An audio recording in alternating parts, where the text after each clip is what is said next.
We are really excited this year about incoming freshmen and people who are transferring into UGA. For those who are believers, as they get hooked into churches and campus ministries and are looking for a way to evangelize and talk about Christ with their unbelieving friends and roommates and classmates, this is a great, real easy way to do that. And I think this is a great opportunity to see conversations about Christ open up, and we hope to see many come to know Christ in a saving way this semester.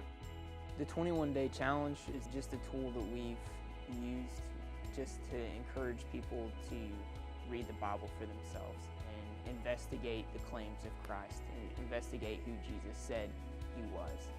There's two parts to the 21-day challenge. The first part is just for 21 days, just reading one chapter a day of the book of John. And the second part of it is, before you read it, to pray and ask God, if you're real and if Jesus is the answer, show yourself to me in a way that I would recognize. And then they would read the chapter for the day. There is no better way to experience who Christ is than to read about what he's done. And that's what we hope will happen for many UGA students this year as they sit in their dorm maybe one night if they're discouraged or anxious or they just don't even know what they're doing on earth right now, that as they open up the Gospel of John and read, the Holy Spirit will ignite faith in their heart and that they will come to know Christ in a saving way and have their life radically changed for the good. A lot of people, when we tell them about it, say absolutely they like you.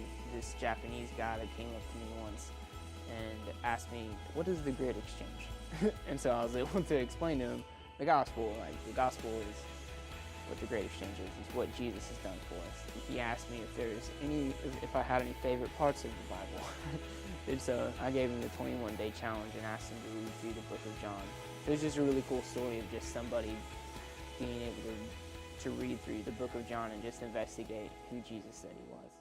One of the things we're concerned about is that a lot of students on campus think they know who Jesus is, but they really don't. They've grown up perhaps with this sort of sense that Jesus is a moral teacher and a moral example, and that's about all he was. But he's much more than that. The fact that he came as the bread of life to satisfy our souls and as the shepherd to lay down his life for the sheep are truths taught all throughout John's gospel.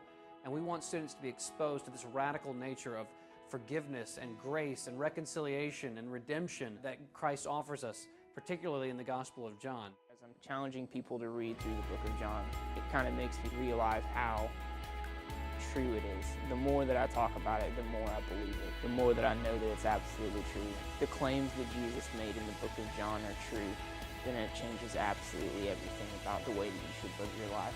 If he really was who he says that he is, then it changes your life. So I would challenge people to investigate that, because if it's true, then it changes everything.